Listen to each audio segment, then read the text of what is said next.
want to thank the panel and Jeff Hemmeter for a great job.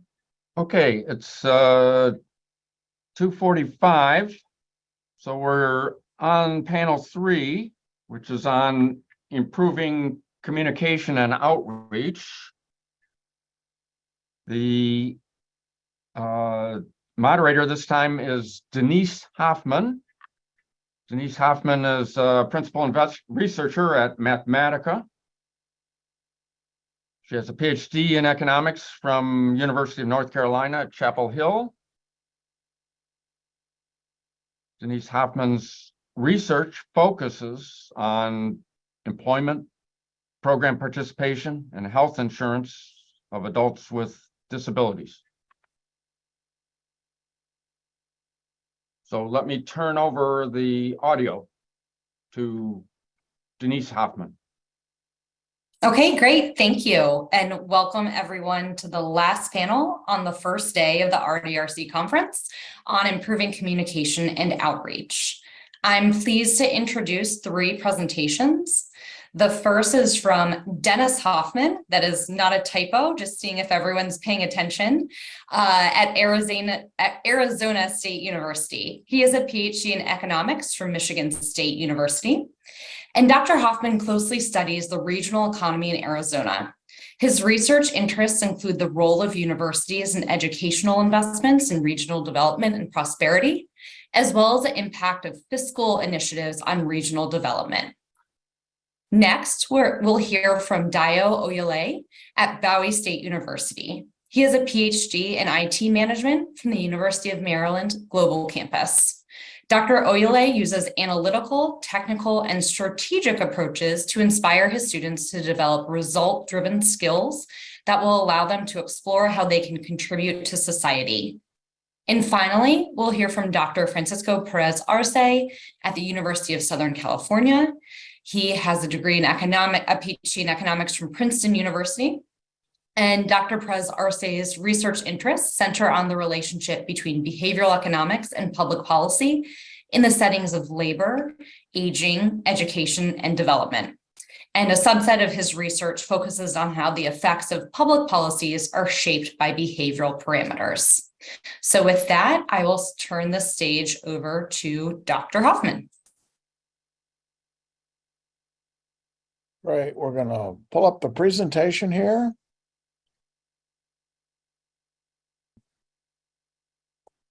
Thanks for the opportunity. It's my understanding, Denise, that we have approximately 12 minutes for this presentation. Is that correct? That's right. Right. The initial idea really came from our understanding of Social Security Administration's needs and desires to examine customer service delivery, satisfaction ratings, explore opportunities and ways to gain improvement in those ratings. And we had access to, because of prior relationships with the Arizona Pension Fund, we had relationships with the management of the pension fund, and we worked with them to develop a proposal to use their members, frankly, as a laboratory to query the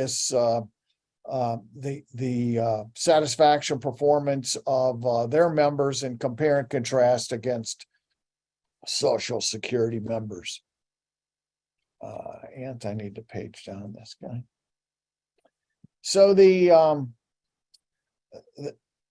basic project description then is it based upon a 600,000 member population that is actively surveyed by ASRS annually in 3 separate surveys. And they measure member attitudes, and we were able to then use their survey questions which effectively— I just wanted to chime in, Dr. Hoffman. I think you meant to advance the slide. I'm still seeing your first slide. We see the second slide. I'm sorry.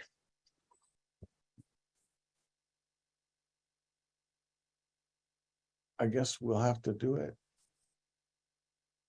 Pull it. I have a copy of your slides that I'm happy to pull up too. Oh, there you go. You got it. Can we just Okay. check that it'll move on? Is About it- that, did that move? Yes. Okay, we're good now. Thank you. So we were able to kind of get over barriers around piloting questions and making sure questions were effective. We essentially mimicked the questions posed by the ASRS in posing similar questions in terms of customer service performance, satisfaction ratings, and usage of online materials, et cetera. We were able to mimic those for the Social Security Administration, which really facilitated this tremendously. And also the ASRS was willingly administered this survey for us. So we're focusing on SSA service objectives and current satisfaction ratings. This is from materials, Social Security, say, Vision 2025 statement. We were able to examine goals and objectives posted on in the public domain. And we also were able to talk with the SSA survey research team back in January so that we could understand what Social Security was currently doing with respect to surveying for customer service satisfaction. So that helped us get going and making sure that our approach was aligning with the objectives and kind of fit with the objectives of the SSA. So the surveys were administered throughout the year. The active member survey was followed the employer survey, which was from last fall. Active member, say, over the winter. You can see responses here in terms of basic questions. We've just given you a snippet of some of the early findings in terms of results. You can see in terms of the bullets, 58% understand SSA benefits and how they're funded. 66 understand eligibility options. And these are from people that responded to the ASRS survey, but also responded to our additional SSA questions. And now we're just slightly over 1,000 folks in this active member survey. These are members that have not yet retired. And so this is a group that effectively aligns with Social Security's attempt to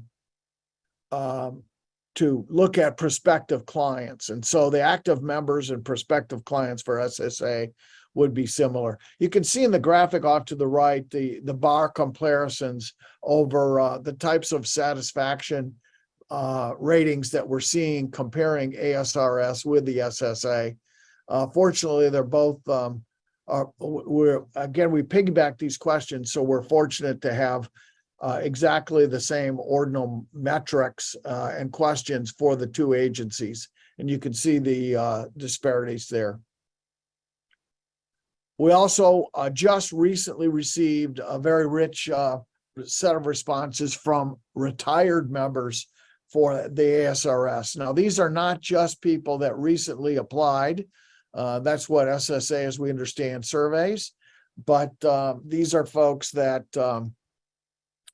are the entire retired member population. 840 some people responded to both ASRS and SSA questions. And you can see the response ratio. You can see 70% Social Security customer service satisfaction.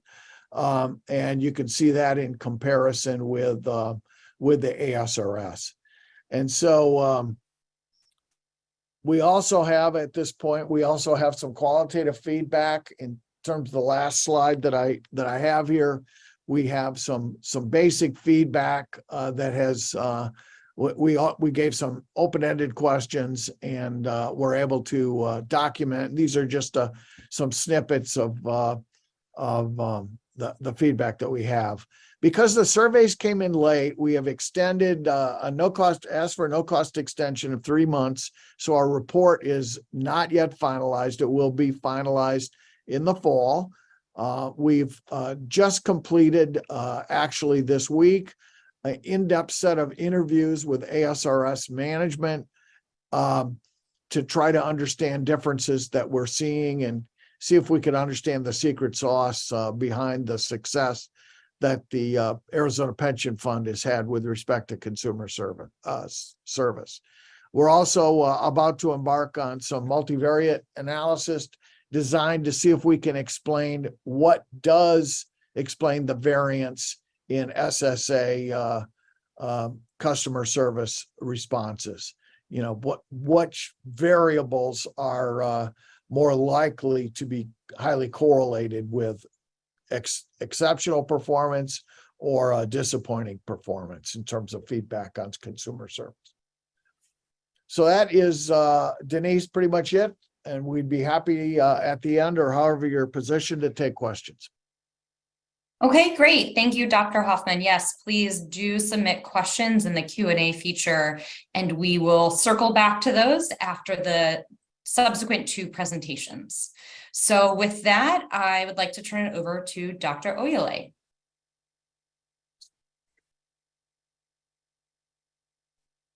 Thank you, Denise. Let me share my screen.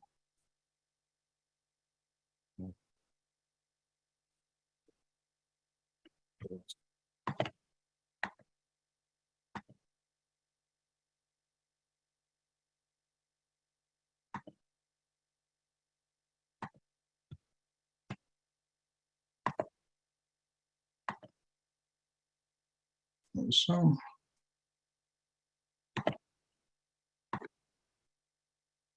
can everyone see my screen? Yes. That's good. Well, thank you, everyone. Good afternoon. So my topic, or what I was trying to research on, was to understand or utilizing online services to proactively support the beneficiary in the underserved communities. And underserved communities, yeah, focusing more on Blacks, specifically African Americans. When I started doing this research, it was interesting to find out that Blacks can be grouped or categorized into multiple variations or multiple groups. So you have African Americans, you have African descent, you have Caribbean descent, and you also have Hispanic origin descent, who are also considered as Black. Some are, but the goal was just really focusing on Blacks. I wanted to figure out a little bit more about how the Blacks, how do they, what's the word I want to use right now? Let me take this off so you can see. How do Blacks like to be communicated with, you know, how do they like to get Social Security Administration to communicate? So go back here. So the why for me, why am I doing this, right? Why did I decide I wanted to do this? You know, because it's kind of interesting. And I realized that when I did the research, when I was doing my pre-research work, and I was kind of like, you know, trying to figure out, okay, what kind of area can I focus on? What kind of area can I really look into that will be very significant to help the policyholders, right? To something that could be useful for me, like not for me, but something that could be useful for policyholders, SSA policyholders. So I said, okay, I did this research to find out, okay, are there any literature review out there, you know, on communication preferences about Social Security Administration retirement benefit on Blacks? And the result was 0. So I was like, okay, I have something here. That's a gap, right? So in my mind, I'm like, that could be a good research to talk about. If we don't have anything on Blacks, how can SSA improve services to this population? So maybe we need to start looking into that area. So this way, SSA can get some information, they can get some information that they can take and say, oh, we have some data that says this is how we need to interact with this population, and that way we can improve the services to them and enhance whatever existing services to them, and also focus on service delivery. So that was kind of the why for me in terms of understanding, is there a gap? And yes, there was a gap. Then I was also trying to figure out, okay, it's just not only for me, it wasn't just understanding that there's a gap, right? That's one piece, but I also have to be, I needed another why to figure out, okay, what's going to really get me going? What's going to get me excited to make sure that not only do I breach this gap, but also serves as a motivator. So I looked into Social Security. I said, well, they saying that effective communication of retirement beneficiaries is critical for better services. So I was like, okay, so we have on one hand here, Social Security saying effective communication is good. On this other hand, we have there's no information on how that could be attained. So there's a gap there. So I was like, all right, I have something here. So I decided, you know what, why don't I conduct a project that would explore how beneficiaries in underserved communities would like to receive their information about Social Security. So one of the things, so while I was doing this and I was talking to my advisor, and it was, it came back and I was like, well, there was a research that was done by, I think it was Dr. Lila Rabinovich and Jenny Young, something similar to what you're doing. It'll be nice for you to kind of, look at what they've done so far and see if you can leverage that. And I said, sure. So I went in there and I looked at it. And one thing I noticed was, yes, there was some research, but it was not focused specifically on Blacks. It was focused on different races and different genders and different groups. So that was kind of like, yeah, this is really good. Very, very good. As a matter of fact, not that it was so good that I was like, I'm going to use some of their questions to help me, frame my mind. So that would kind of see if there's any consistency there. And so, but the only thing I could say was, there was not, it wasn't 100% focused on Black. It was just focused on different races and genders. So that was kind of the unique difference between this existing work and what I was trying to do. So what was I trying to do? To make it a little bit even more interesting, I was like, you know what? Why don't I make this more difficult for myself, right? Let me do a quantitative and also a quantitative, kind of a variation of a mixed method. But not really, So I decided I was going to do both qualitative, and at the same time I was also going to do a quantitative. And it was kind of interesting. And the motive for that was, if I do a qualitative interviews and focus group, I could take the findings from that group and now use the findings from that group to develop my questions for the quantitative surveys. So that way, I can make sure that not only my results will be very, I'll have a richer result. In other words, whatever they say in my focus group, I'll see that if there's some consistent patterns or themes there, then when I go to the survey groups, and this is an entirely different group of people, so it wasn't the same set of people, and the questions were not on the questions for the focus group. We had like 7 questions, and we just asked questions, and we had the people talking, and I had somebody recording. So we're just looking for patterns and themes and behavior and everything. Then we're going to take that, form it up into a survey, and go over to the quantitative side. And it was kind of interesting. So it was interesting. So this was the research approach. So for my qualitative, the goal was to get 120 participants. In other words, or have a focus group of 120 participants, and the participant groups are people close to retirement age, 58 to 61, who are not receiving benefits, and people 62 and older who are already receiving benefit. Get 120 of them, multiple sessions, and just talk to them about how they would like their information in a communication preference. We achieved that. That was it took a long time to achieve, but we were able to get all that. So we have all the data collected. Then when we got over to the quantitative, we now asked them a series of, now we asked them 7 questions also, but it was in depth. So that was a solve instrument. So we now even went in depth to have some more questions about that.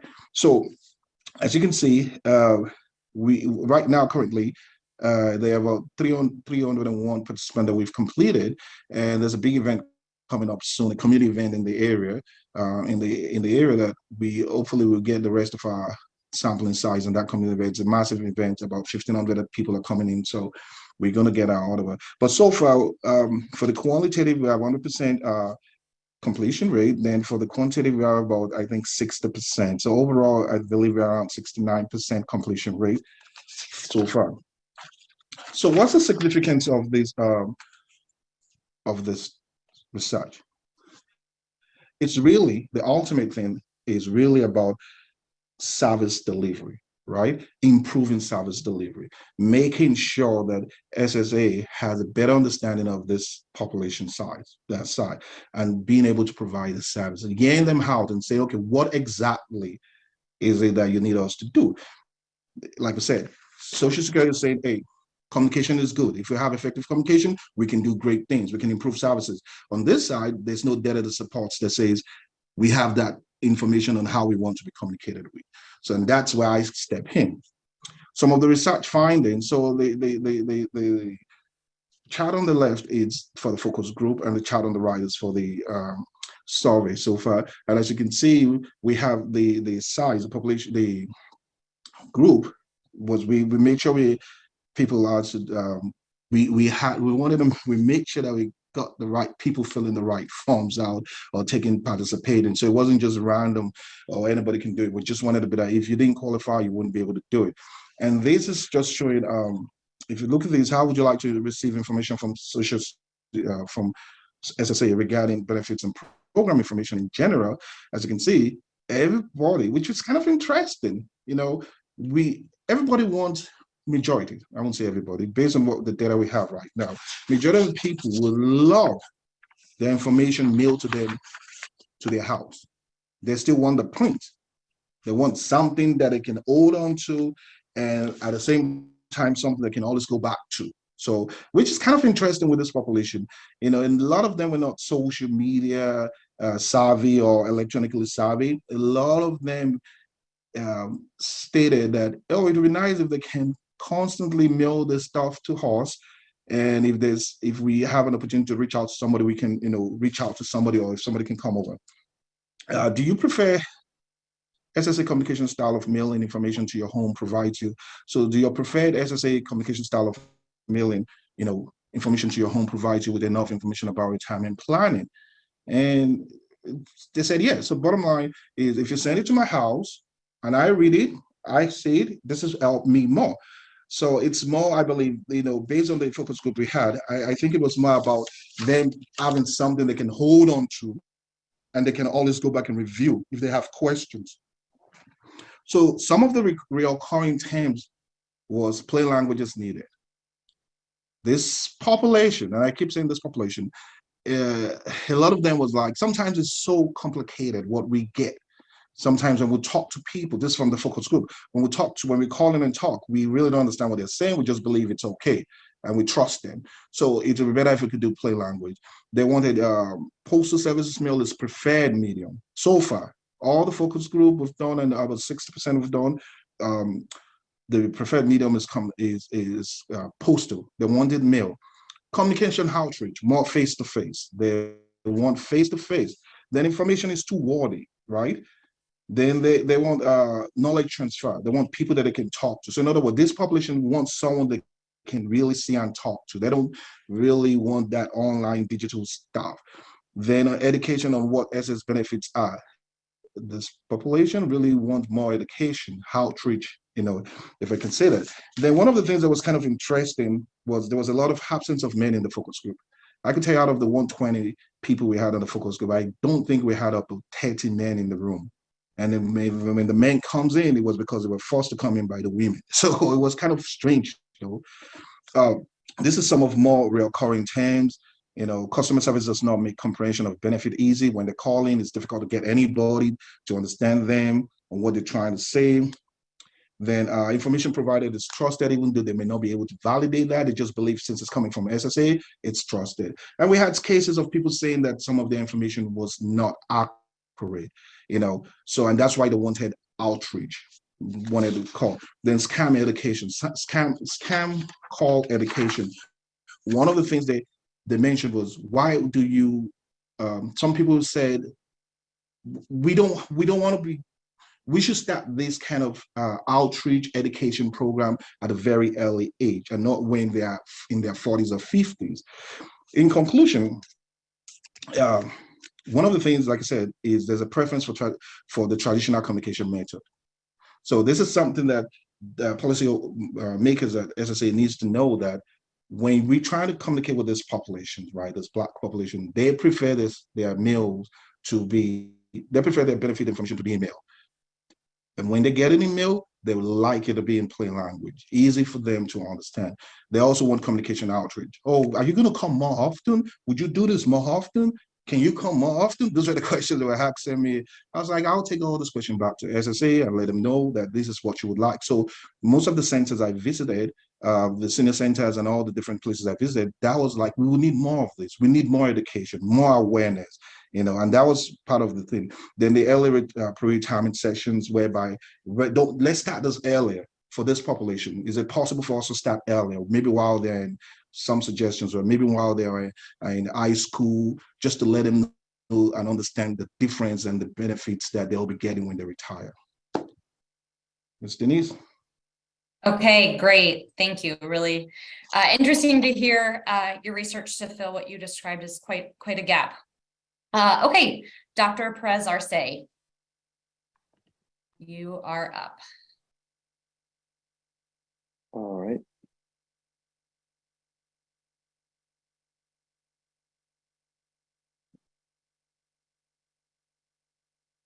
All right, so I'm gonna talk today about understanding the Social Security communication needs of Hispanics with limited English language proficiency. This is joint work with Lila Rabinovich, who's also here and who will help also answer questions in the discussion. There are approximately 20 million adults with limited English proficiency in the US. Around 13% of them were born here and the rest are immigrants, and more than 2/3 of them are Spanish speakers. So that is going to be the group where we're going to focus today's talk. One of the main things we're going to do is look at the differences in knowledge between this group and other demographic groups.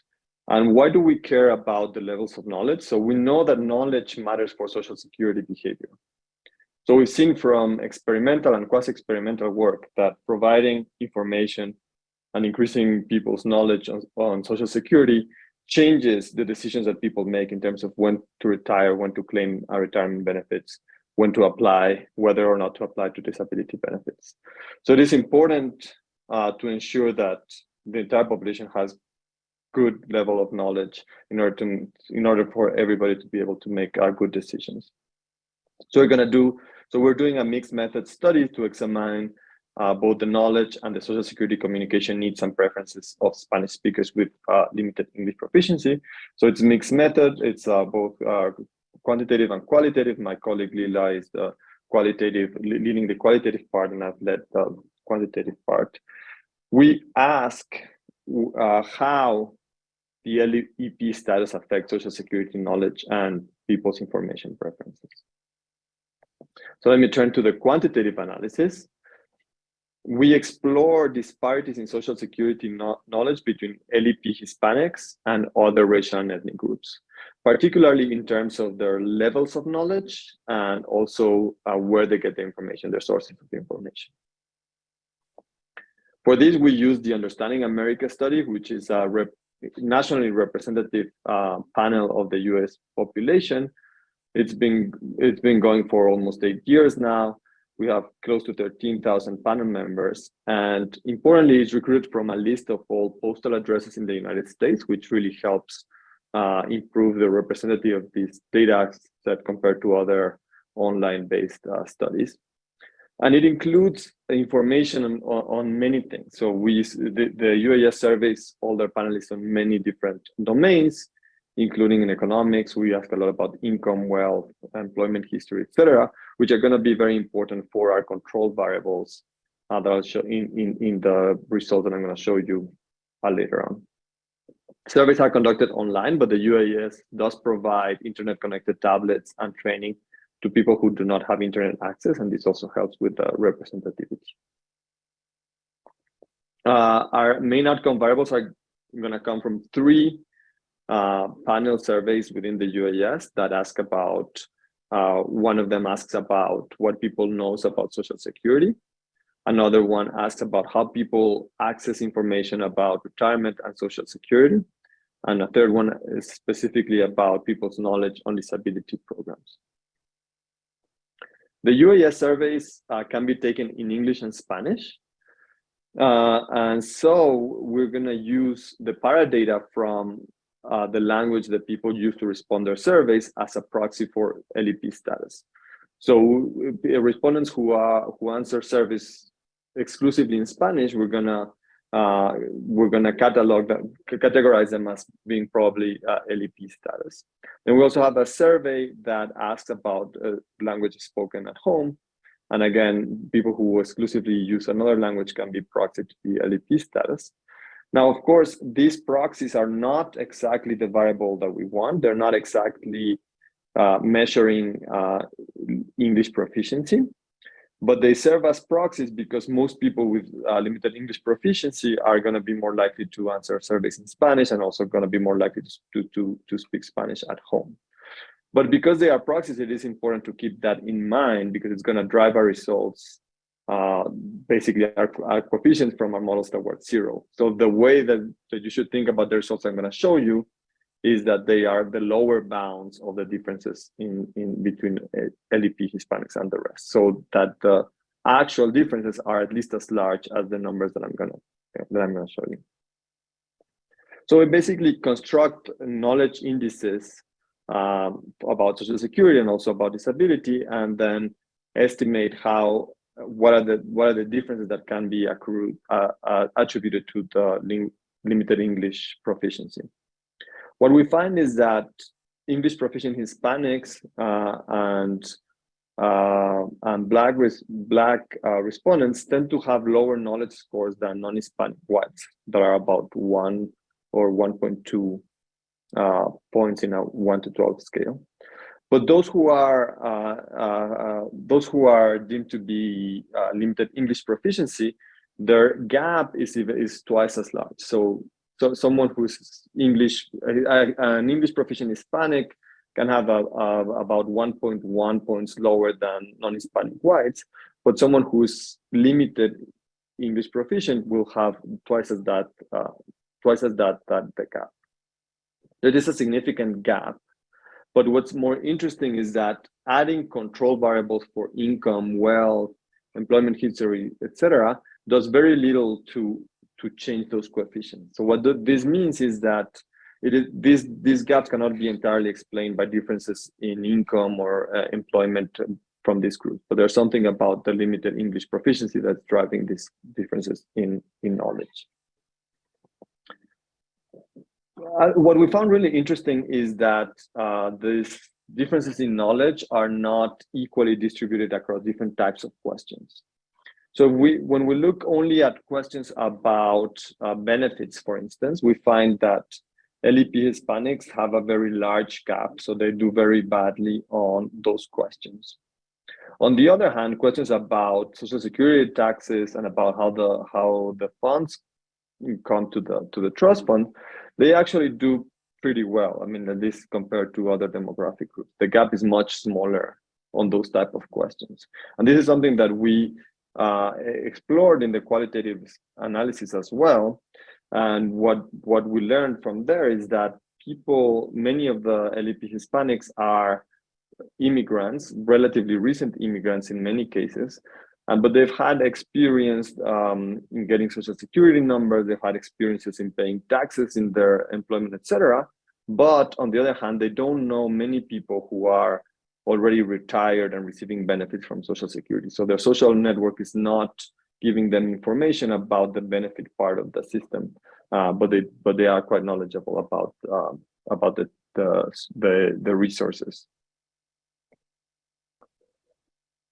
The gap in knowledge may be explained by their sources of information. So what we find is that LEP Hispanics the majority of them report having absolutely no source of information about Social Security or retirement. And this is partly attributed to the fact that their network is also not very knowledgeable about these issues.